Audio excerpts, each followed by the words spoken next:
नमस्कार बच्चों। पहले हमने बात की अनाच्छादन की। अनाच्छादन अपक्षय और अपर्दन का सम्मिलित योग है। अपक्षय स्थैतिक प्रक्रम है, अपर्दन गतिशील प्रक्रम है। अपर्दन के 5 प्रमुख कारक हैं: जल, वायु, हिमानी, समुद्री लहरें और भूमिगत जल। पहले जब हमने अपर्दन की बात की उसमें इन 5 कारकों पे चर्चा की थी। आज हम बात करेंगे जल के द्वारा अपर्दन, उससे बनने वाले विभिन्न स्थल रूपों की। पृथ्वी की सतह पर समतल स्थापक बलों में बहता हुआ जल सर्वाधिक महत्वपूर्ण है। यह जल नदियों के द्वारा धरातल पर अपर्दन का कार्य करता है।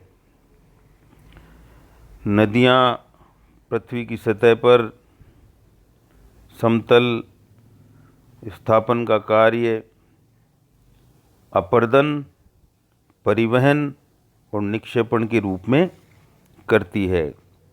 नदी का अपर्दन कार्य नदी के ढाल, वेग तथा उसमें विद्यमान बोझ या भार पर आधारित होता है।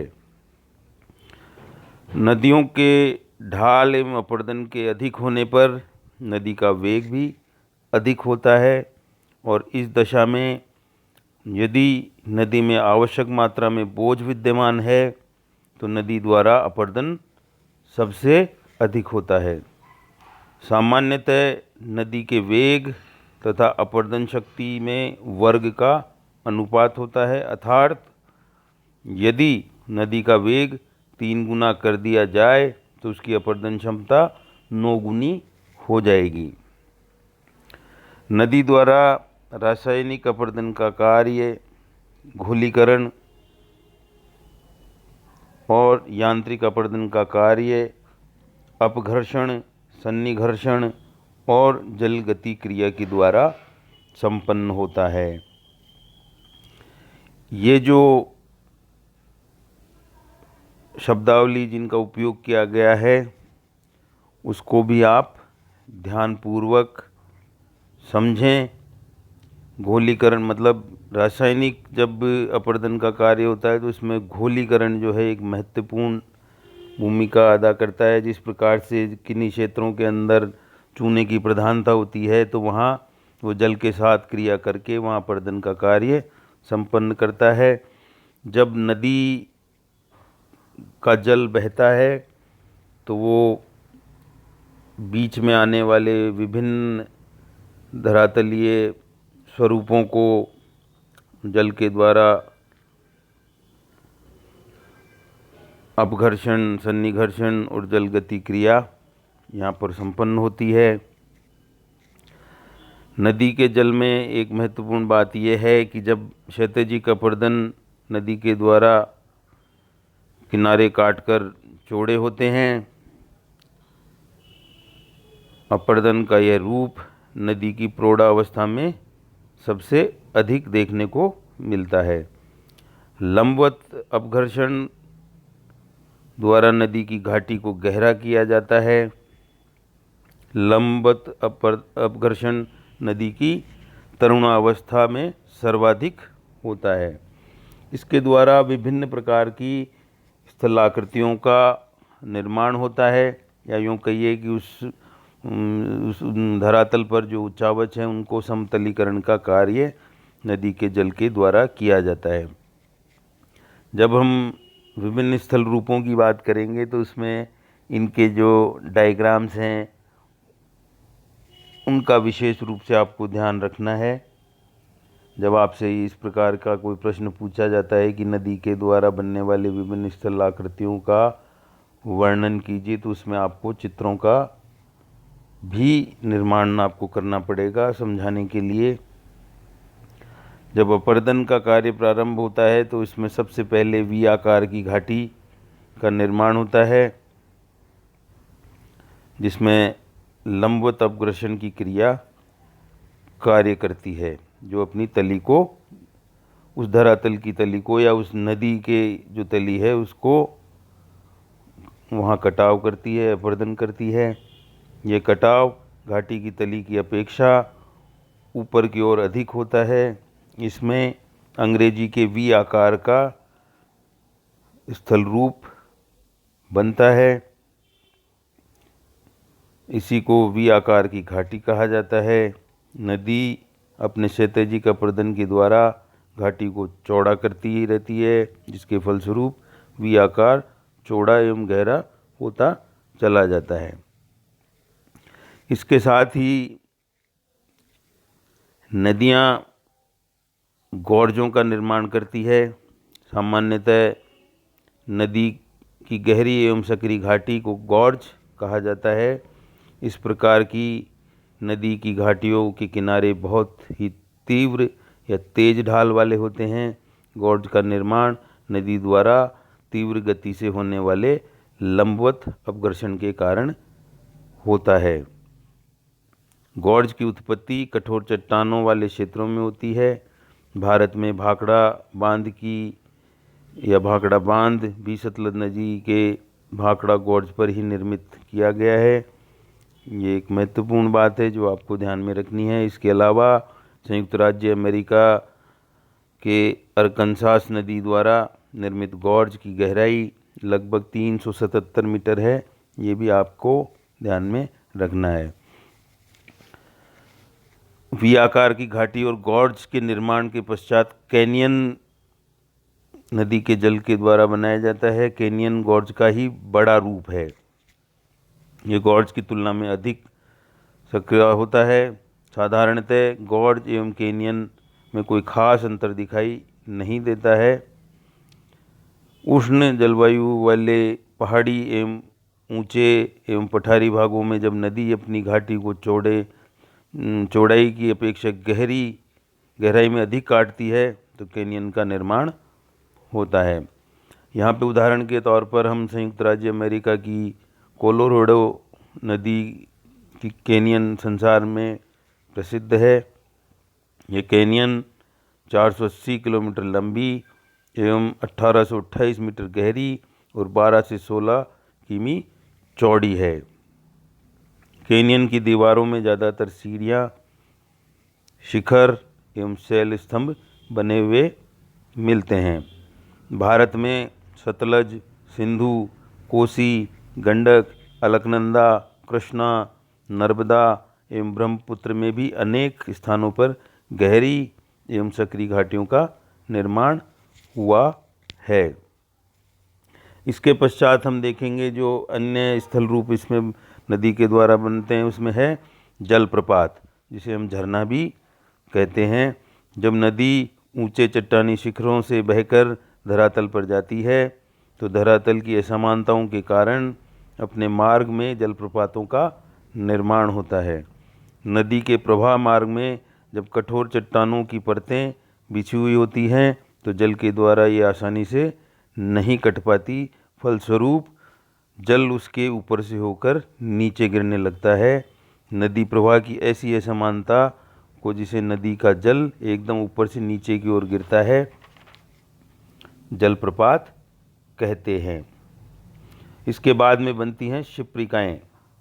नदी घाटी में जल के तेज रूप से बहने को शिप्रिकाएँ कहते हैं। ये शिप्रिकाएँ नदी की तली के दबाव में अचानक तीव्र हो जाने के कारण बनते हैं। इसके बनने का मुख्य कारण नदी की तली में कठोर चट्टानों का असमान वितरण होता है। कठोर चट्टानों के लगातार घिसाव क्रिया के कारण प्रपातों की ऊंचाई धीरे धीरे कम होती चली जाती है और प्रपात का रूप शिप्रिका में परिवर्तित हो जाता है। लेकिन ये तभी संभव है जब कठोर चट्टानों का झुकाव नदी के बहाव की ओर होता है। इसके बाद में जलगर्तिका की उत्पत्ति ऐसे स्थानों पर होती है जहाँ पर नदी मार्ग में कठोर चट्टानें फैली होती हैं। नदी के जल के साथ बहते हुए कंकड़, पत्थर एवं अन्य पदार्थ ठोस चट्टानी धरातल को खुरचने लगते हैं। इस प्रकार चट्टानी धरातल पर गहरे गड्ढे बन जाते हैं। इन्हीं गड्ढों को जलगर्तिका कहा जाता है। इसके पश्चात नदी वेदिकाएँ नदी के नवनमेश या पुनर्यौवन की परिचायिका होती है। हमने बात जब अपर्दन की और अपर्दन चक्र की बात की थी, तो चक्र जो है जहाँ से प्रारंभ होता है वहीं पे उसी रूप में वो वापस संपन्न हो जाता है। जब इसमें कोई व्यवधान किसी आंतरिक भूगर्भिक हलचल के कारण उसमें उत्पन्न होता है, तो वो उन्हीं क्षेत्रों के अंदर ये पुनर्यौवन की प्रक्रिया या नवनमेश की प्रक्रिया प्रारंभ होती है, जो कि नदी वेदिकाओं का निर्माण करती हैं। अर्थात जब नदी अपनी प्रौढ़ावस्था से गुजरकर पुनः यौवनावस्था में आती है, तो यह अपनी घाटी को पुनः गहरा करने में कटाव प्रारंभ कर देती है। ऐसी स्थिति में पहले बने हुए बाढ़ के मैदान नदी के तल में बहुत ऊंचे दिखाई देने लगते हैं, जिससे नदी की घाटी के दोनों ओर ये चौड़ी एवं ऊंची वेदिकाओं की तरह दिखाई देने लगती है। इसके पश्चात है प्रपात कुंड। नदी की अधिक चौड़ी एवं गहरी जलगर्तिकाओं को प्रपात कुंड कहा जाता है। इनकी रचना अधिकतर प्रपातों की तली में होती है। नदी में जल की तेज धारा के गिरने के कारण कोमल चट्टानी क्षेत्रों पर प्रपात कुंडों या अवनमन कुंडों का निर्माण होता है। इसके बाद में संरचनात्मक पीठिकाएँ। नदी के मार्ग में किनारों का कठोर एवं कोमल चट्टानों की क्षैतिजिक परतें बिछी होने के कारण इनकी उत्पत्ति होती है। कोमल चट्टानों का शीघ्र अपर्दन हो जाता है तथा कठोर चट्टानें आगे की ओर उभरी हुई रहती हैं। इस प्रकार बने सोपानों को पीठिकाएँ कहते हैं। इसके पश्चात नदी विसर्प। परिवहन की नदी की प्रौढ़ावस्था में क्षैतिजिक अपर्दन अधिक प्रभावी होता है। इस अवस्था में नदियाँ सीधे मार्ग से प्रभावित से न होकर बल खाती हुई टेढ़े मेढ़े रास्तों से होकर चलती हैं। इस कारण नदी के मार्ग में छोटे छोटे मोड़ बन जाते हैं। इन मोड़ों को ही नदी विसर्प कहा जाता है। इसके बाद ये नदी जब ऊपर से नीचे की तरफ मैदानी भागों में उतरती हैं, तो यहाँ पर नदी अपर्दन के बाद में निक्षेपण का कार्य प्रारंभ कर देती है, जिसमें जलोढ़ शंकु, जलोढ़ पंख, गिरिपादी मैदान, प्राकृतिक तटबंध, बाढ़ का मैदान तथा डेल्टा का निर्माण होता है। पूर्व में आपको बताया गया कि नदी के द्वारा प्रारंभ में अपर्दन किया जाता है। अपर्दित उन अवसादों का परिवहन होता है और निचले क्षेत्रों में उनका निक्षेपण प्रारंभ हो जाता है। अपर्दन में विभिन्न स्थलाकृतियाँ बनती है, निक्षेपण में विभिन्न स्थलाकृतियाँ बनती हैं, किंतु परिवहन के अंदर किसी भी प्रकार की कोई स्थलाकृति का निर्माण नहीं होता है, जो भी महत्वपूर्ण है। कभी आपसे पूछा जा सकता है कि परिवहन के द्वारा किन्हीं स्थलाकृतियों का निर्माण होता है अथवा नहीं, तो यहाँ कोई स्थलाकृति का निर्माण नहीं होता है। परिवहन अवसादों का ढाल के अनुरूप ऊंचे क्षेत्रों से निचले क्षेत्रों की ओर निक्षेपण का कार्य करता है। जलोढ़ शंकु क्या होते हैं? नदी जब प्रौढ़ावस्था में प्रवेश करती है तो उस समय जलोढ़ शंकु का उद्भव होता है, उनकी उत्पत्ति होती है। नदी जब पर्वतों से बहकर मैदानी भागों में आती है तो ढाल में एकदम कमी होने के कारण इसका वेग तथा पदार्थ को बहाने की शक्ति कम हो जाती है या क्षीण होने लगती है, जिसके फलस्वरूप नदी अपने साथ बहाकर लाए गए अधिकांश जलोढ़ों को उन्हीं क्षेत्रों के अंदर निक्षेपित करना प्रारंभ कर देती है। नदी के तल में इन जलोढ़कों का निक्षेपण तब तक होता है जब तक कि नदी का ढाल इतना तीव्र न हो जाए कि उसके द्वारा बहाकर लाए गए जलोढ़क सरलता से परिवहन किए जा सकें। उसके पश्चात जलोढ़ पंखों का निर्माण होता है। जलोढ़ पंखों की रचना अधिक जलयुक्त नदी द्वारा कम तेज वाले ढालों पर होती है। इसमें जलोढ़क पदार्थों का विस्तार पंखे की तरह दूर तक होता है। नदी पंखों के शीर्ष के निकट कई धाराओं में विभाजित होकर बहने लगती है। अधिकतर ये धाराएं बजरी युक्त धरातल के नीचे बहुत दूर तक बहती हुई प्रकट होती है तथा दोबारा स्रोतों के रूप में धरातल के ऊपर बहती हुई प्रकट होती है। इस प्रकार की धाराएं गुम्फित नदी कहलाती हैं। इन धाराओं में केवल वर्षा काल के समय ही काफ़ी जोर रहता है, अन्यथा ये शुष्क दिखाई देती हैं। फिर आता है गिरिपादीय मैदान। जलोढ़ पंखों की रचना दो रूपों में होती है। एक तो अधिक ऊंचाई में वृद्धि होने से जलोढ़ पंख को रचना करती है तथा दूसरा नदी की परिधि और विस्तार होने से कई पंख आपस में मिल जाते हैं, जिससे संयुक्त जलोढ़ पंख की उत्पत्ति होती है। इसके पश्चात प्राकृतिक तटबंध। वर्षा काल में जब जल का आयतन इतना अधिक बढ़ जाता है कि वह धारा के दोनों ओर तटों के ऊपर चढ़कर संपूर्ण घाटी में फैल जाता है।